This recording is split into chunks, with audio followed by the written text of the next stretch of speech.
कैसे हैं आप लोग? अच्छे हैं? पढ़ाई लिखाई चल रहा है आप लोगों का? जोर शोर से पढ़ाई लिखाई तैयारी शुरू कर दीजिए। बिहार सरकार ने वैकेंसियों का पिटारा खोल दिया है और आप देख ही रहे हैं कि हर रोज कोई ना कोई वैकेंसी का नोटिफिकेशन आ ही रहा है।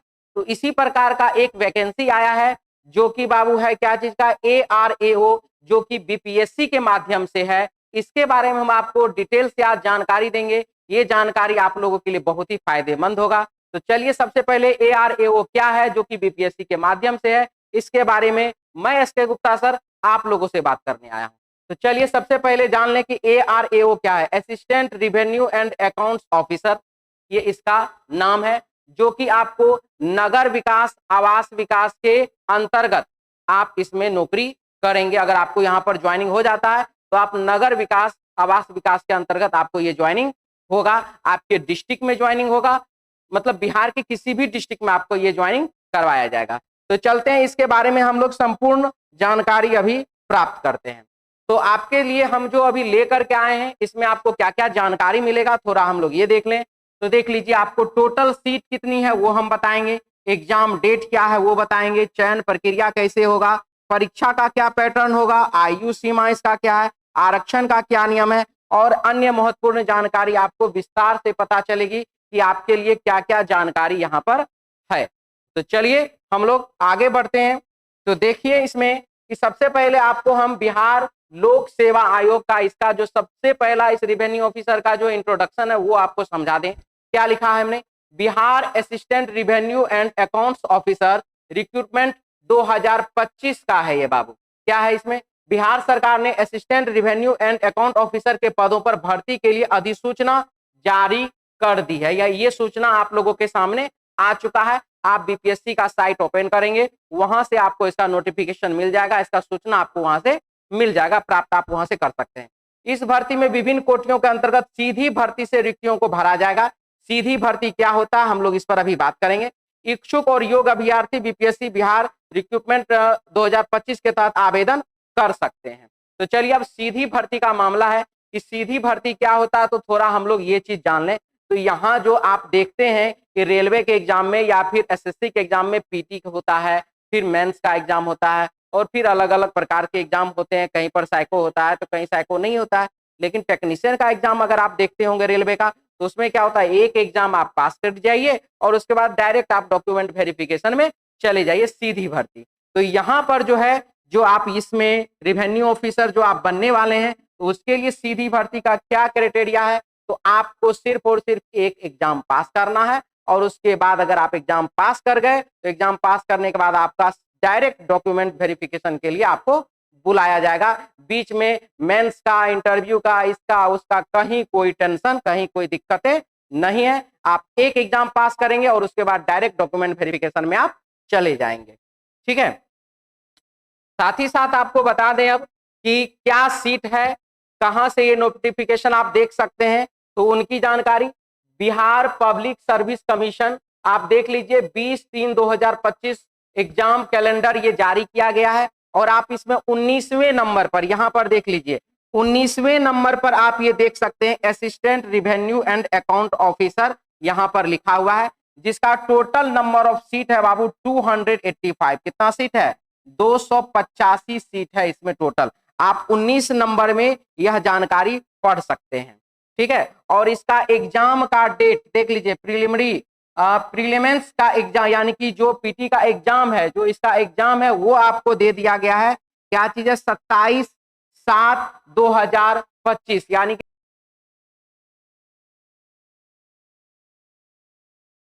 ये तय है। चूंकि एग्जाम अभी नोटिफिकेशन जो है, मतलब फॉर्म अप्लाई अभी आप नहीं कर सकते हैं, ये चीज अभी नहीं दिया गया है, लेकिन एग्जाम का डेट दे दिया गया है। तो सोचिए ऐसा क्यों, तो सिंपल सी बात है, ऐसा इसलिए कि बिहार में है बाबू इलेक्शन। ठीक है, सभी नेताओं की परीक्षा होने वाली है, तो सोच लिया उन्होंने भी कि हम तो परीक्षा देंगे ही देंगे, उससे पहले यदि कुछ नौकरी मिल जाए विद्यार्थियों को तो उनके विद्यार्थी, उनके परिवार वाले सभी खुश हो जाएंगे और वो हमारे पक्ष में वोट करेंगे। इसी प्रकार का जब भी इलेक्शन का समय आता है, तो आप सभी जानते हैं, सभी बिहार वासियों को पता है कि जब भी इलेक्शन का समय आता है तो उस समय में ज्यादा से ज्यादा रिक्तियों पर भर्ती की जाती है, ज्यादा से ज्यादा जो है मतलब नौकरियों को बांटा जाता, नौकरी दिया जाता है ताकि वोटिंग अच्छा से हो सके। और हम तो कहते हैं वोटिंग अच्छा हो, वोटिंग अच्छा नहीं हो, आप जो यहाँ पर पढ़ाई कर रहे हैं तो आप इसका फायदा जरूर उठाइए, नहीं तो फिर बाबू अगले 4 साल के लिए वैकेंसी का फिर क्या पता क्या होना है नहीं होना है। चलिए हम लोग आगे बढ़ते हैं। तो इसमें शैक्षणिक योग्यता क्या है थोड़ा हम लोग वो जान लें। तो शैक्षणिक योग्यता है बाबू आपका बीकॉम होना चाहिए।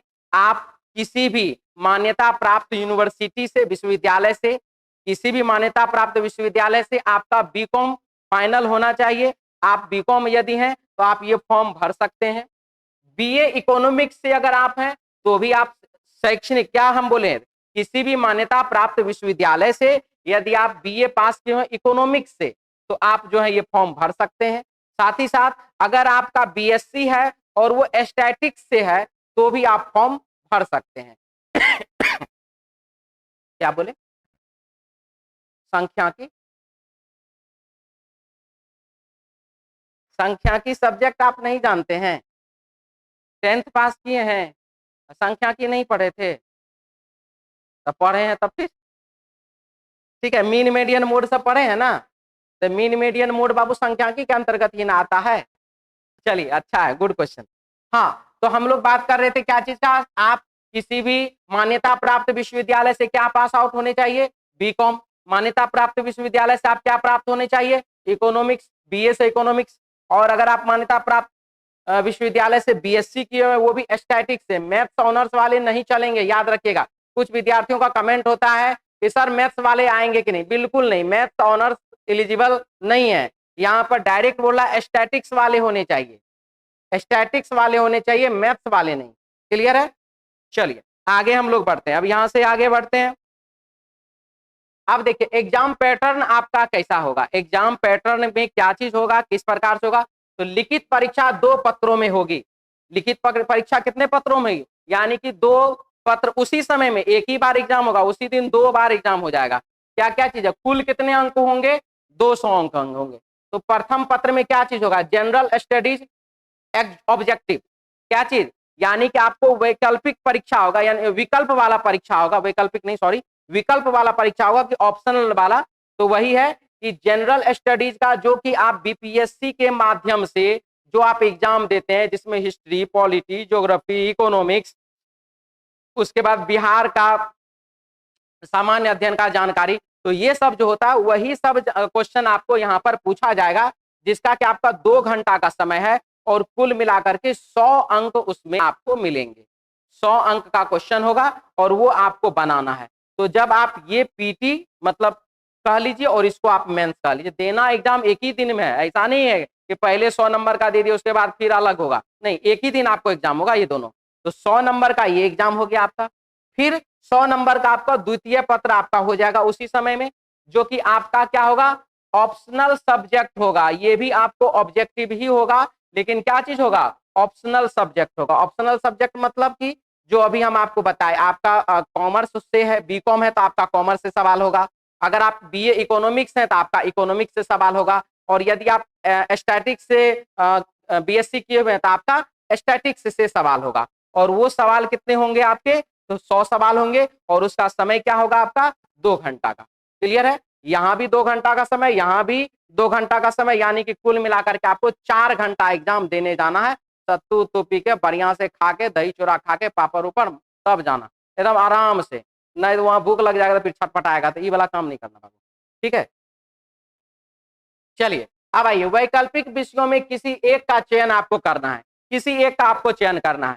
तो कॉमर्स वाले सिंपल सी बात है, कॉमर्स वाला कॉमर्स का चयन करेंगे, इकोनॉमिक्स वाले इकोनॉमिक्स का चयन करेंगे, और संख्याकी वाले किस चीज का चयन करेंगे, तो वो संख्याकी का ही चयन करें। देखिए ये सब पढ़ने में लगी हुई है, तो थोड़ा आप लोग भी पढ़ने में लग जाइए तो नगर विकास में आपको नौकरी हो जाएगा, सिंपल सी कहानी है। इसके बाद आते हैं हम लोग आगे बढ़ते हैं। तो आयु क्या होगा, आपका जो एज है वो एज का क्या सिस्टम होगा, थोड़ा हम लोग इस पर भी बात कर लेते हैं। एज में देखिए जनरल कैटेगरी के जो पुरुष होंगे, जनरल कैटेगरी, सबसे पहला बात बता दें मिनिमम क्या है, तो मिनिमम बाबू आपको 21 वर्ष है। मिनिमम एज क्या है, 21 वर्ष सबके लिए, यानी कि आप 18 वर्ष वाले फॉर्म नहीं भर सकते हैं, 21 वर्ष वाले फॉर्म भर सकते हैं। ये बात फाइनल हो गया। इसके बाद एज क्या है आपको, पुरुष के लिए जनरल कैटेगरी के यूआर जिसको आप कहते हैं, ठीक है। तो सामान्य वर्ग वाले जो विद्यार्थी हैं उसके लिए 37 वर्ष पुरुष के लिए एज होगा, और स्त्री जो है महिलाएं जो है उनके लिए वो 40 वर्ष का एज होगा। ओबीसी और ईबीसी, बिहार में ओबीसी और ईबीसी दोनों होते हैं। ओबीसी और ईबीसी वाले के लिए पुरुष के लिए 40 वर्ष और महिलाओं के लिए भी 40 वर्ष का है। साथ ही साथ एससी एसटी के लिए जो है क्या है, तो पुरुष के लिए 42 वर्ष और महिलाओं के लिए भी 42 वर्ष का एज ही रखा गया है। तो ये आपको हो गया एज का, यानी कि आयु सीमा का। चलिए फिर हम अगले जानकारी की ओर बढ़ते हैं। अब आपके सामने आ जा रहा है कि आवेदन शुल्क, यदि आप जो है फॉर्म अप्लाई करेंगे तो उसमें क्या आपको फीस लगेगा। और देखिए ये जो है बंदा आराम से अप्लाई करने के लिए बैठा हुआ है, ठीक है। तो आप भी अप्लाई कर लीजिए, जो एलिजिबल है वो स्टूडेंट जरूर अप्लाई कीजिए, क्योंकि एक बात और हम बता दें, ये नौकरी बहुत अच्छा है, बहुत अच्छा पोस्ट का नौकरी है, ऑफिसर ग्रेड का नौकरी है। और अगर हम बात करें पेमेंट कितना मिलेगा, थोड़ा देर के बाद हम पेमेंट के बारे में भी बताएंगे। क्या आपको इसमें वेतन होगा, क्योंकि काम कीजिएगा तो कुछ प्राप्त भी तो करना है सरकार से, वेतन भी तो आपको चाहिए। क्या वेतन होगा उसके बारे में भी बताएंगे। तो चलिए सबसे पहला आवेदन शुल्क आपको क्या लगेगा। जनरल कैटेगरी के स्टूडेंट और ओबीसी कैटेगरी के स्टूडेंट के लिए जो है फी है 600 रुपीज, यानी कि आपको फॉर्म अप्लाई करने समय में 600 रुपया देना पड़ेगा।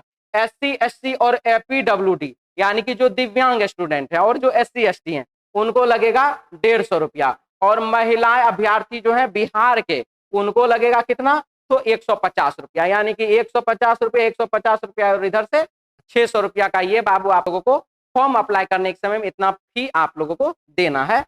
चलिए अगले बात, सिलेबस क्या होगा, यानी कि बिहार लोक सेवा आयोग द्वारा आयोजित संयुक्त प्रतियोगिता परीक्षा के समान होगा। यानी कि बीपीएससी का यदि आप एग्जाम दिए हैं या देते हैं तो उसमें जिस प्रकार का सिलेबस जीके जीएस वाला होता है वही पार्ट होगा।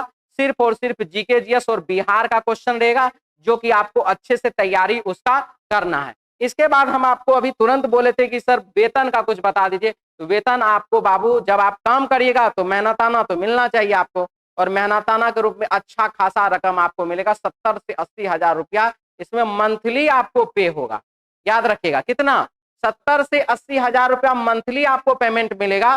तो इसलिए बड़ी वैकेंसी तो नहीं, हम ये नहीं कहेंगे बहुत बड़ी वैकेंसी है, 285 सीट है, 285 सीट है, लेकिन ब्लॉक के हिसाब से देखें, डिस्ट्रिक्ट के हिसाब से देखें तो अच्छी खासी वैकेंसी है। और इसका पेमेंट जो है वो बड़ी है, 70 से 80 हजार रुपया मंथली अगर आपको मिल रहा है तो जान लीजिए कि 3-4 महीना के बाद तो कार आप ले ही लीजिएगा। ठीक है, चलिए आगे बढ़ते हैं। अब क्या है, रिटन एग्जाम चयन प्रक्रिया में निम्नलिखित चरण शामिल हैं। आपका जो एग्जाम का क्या तरीका हम लोग वो भी बात कर लेंगे। रिटन एग्जाम यानी कि वस्तुनिष्ठ प्रश्न पर आधारित होगा। आपका जो एग्जाम होगा वो होगा ऑब्जेक्टिव टाइप का, जो कि हम पीछे भी बताए थे, यहाँ पर भी बता रहे हैं। साथ ही साथ डॉक्यूमेंट वेरिफिकेशन होगा, यानी कि वो आपको डायरेक्ट एग्जाम हुआ, एग्जाम पास किए, उसके बाद जाइए डायरेक्ट आप अपना डॉक्यूमेंट वेरिफिकेशन करवाइए। शॉर्टलिस्ट किए गए उम्मीदवार के लिए दस्तावेज सत्यापन, यानी शॉर्टलिस्ट किए गए मतलब जो उसमें फुलफिल करेंगे, सबको नहीं बुला लेना, जो पास आउट होंगे, जिनका मेरिट बनेगा, शॉर्टलिस्ट मतलब होता है मेरिट बनना, तो जिनका मेरिट बनेगा उनको ही डॉक्यूमेंट वेरिफिकेशन के लिए बुलाया जाएगा। ऐसा नहीं कि हम फॉर्म भरे एग्जाम दिए उसके बाद डॉक्यूमेंट उठा के चल दिए। पास होइएगा, मेरिट बनेगा तब तो आप वहां डॉक्यूमेंट वेरिफिकेशन में जाएंगे। फाइनल मेरिट लिस्ट, लिखित परीक्षा में प्रदर्शन के आधार पर अंतिम मेरिट सूची आपको पता चलेगा, और वहां से आप देखेंगे कि आपका अंतिम मेरिट में क्या है। इसके बाद हम आपसे बात कर लें थोड़ा सा और, ऑनलाइन प्रक्रिया पूरी तरह ऑनलाइन, आवेदन प्रक्रिया पूरी तरह ऑनलाइन होगी। इच्छुक उम्मीदवार आयोग की आधिकारिक वेबसाइट पर जाकर आवेदन पत्र भर सकते हैं, आप अप्लाई कर सकते हैं। और इच्छुक कौन कौन होने चाहिए, बीकॉम वाले, बीएससी स्टैटिक्स वाले और बीए इकोनॉमिक्स वाले, आप ही तीनों हैं, आप ही तीनों का है ये वैकेंसी, और अच्छी खासी वैकेंसी है। ठीक है, चलिए आगे बढ़ते हैं हम लोग। अब आपके पास आ जाता है यहाँ पर मामला कि सर जो आप ये बना रहे हैं वीडियो, तो इसमें क्या होना है। तो आप देख लीजिए यहाँ पर, अगर आपको स्टैटिक्स पढ़ना हो, ठीक है, यदि आपको स्टैटिक्स पढ़ना हो, क्योंकि जीके जीएस वाला पार्ट तो मैथ्स वाले सर पढ़ाएंगे नहीं, संजय मिश्रा सर तो नहीं पढ़ाएंगे, उनके लिए तो हमारे अरुण सर हैं, उनकी टीम है, वो आपको पढ़ाएंगे। लेकिन मामला आता है कि स्टैटिक्स वाला जो पार्ट है उसके लिए आपको क्या करना, तो उसके लिए आप मैथ्स गुरु से मिल सकते हैं, संजय मिश्रा सर से। आप यहाँ पर आकर के जो है ऑफलाइन बैच में, ऑनलाइन बैच में, जो भी ये बैच अवेलेबल होगा उसमें आप इनसे स्टैटिक्स पढ़ सकते हैं। आपको यहाँ पर संपूर्ण जानकारी स्टैटिक्स की मिल जाएगी, आप एग्जाम अच्छे से पास कर जाएंगे, ये इनकी गारंटी है। हम तो बाबू रीजनिंग पढ़ाते हैं, आपको पता है, रीजनिंग तो इसमें है ही नहीं, लेकिन फिर भी वीडियो बना रहे हैं। ठीक है, चलिए अब हम अपना बात कर, थोड़ा सा और जानकारी दे दें सर के बारे में। मैथ्स का जो है टेस्ट सीरीज अवेलेबल है, जो कि आपको बिहार एसएससी, रेलवे और एसएससी के एग्जाम को वो फुलफिल करता है। तो ये टेस्ट सीरीज जो है सर का चलता है 4 PM में, शाम में 4 बजे से टेस्ट चलता है। और आप इस टेस्ट सीरीज को ज्वाइन कर सकते हैं सभी स्टूडेंट। ऐसा नहीं कि हम स्टैटिक्स वाले को बोल रहे हैं, तो अगर आप बिहार एसएससी का तैयारी करते हैं, रेलवे का तैयारी करते हैं या फिर एसएससी का तैयारी करते हैं, तो आप टेस्ट सीरीज ज्वाइन कर सकते हैं। फी भी बहुत ही कम है, आप ऑनलाइन ऑफलाइन दोनों ज्वाइन कर सकते हैं। साथ ही साथ सर का एक नया बैच भी आने वाला है, फाउंडेशन बैच, उसकी जानकारी हम आप लोगों को अलग से दे देंगे। अब आते हैं, थोड़ा हम अपना भी बात कर लें। तो मैं बाबू आप लोगों को रीजनिंग पढ़ाता हूं, ये बात आप लोगों को पता ही होगा। तो रीजनिंग तो आपके इस वैकेंसी में रीजनिंग कहीं भी नहीं है, लेकिन आप लोगों को पता है कि बिहार की वैकेंसी, बिहार एसएससी के थ्रू जब एग्जाम होता है तो उसमें 50 क्वेश्चन का रीजनिंग होता है, और 50 क्वेश्चन रीजनिंग बहुत बारी होती है। तो इसीलिए आप लोग अगर रीजनिंग टेस्ट ज्वाइन करना चाहते हैं तो वो आप 3 बजे से रीजनिंग टेस्ट ज्वाइन कर सकते हैं। 3 बजे से रीजनिंग टेस्ट चलता है, आप ऑनलाइन या ऑफलाइन वो ज्वाइन कर सकते हैं। साथ ही साथ हमारा फाउंडेशन बैच भी नया आते रहता है, बिहार एसएससी का टारगेट बैच अभी आना है। इसके साथ ही साथ एएलपी का भी वैकेंसी आगे आ चुका है, तो एएलपी के लिए भी एक नया फाउंडेशन बैच और टारगेट बैच आने वाला है। तो चलिए ये सभी की जानकारी आप लोगों को आगे फिर हम पुनः देंगे। आज के लिए इतना ही, धन्यवाद, थैंक यू, जय हिंद।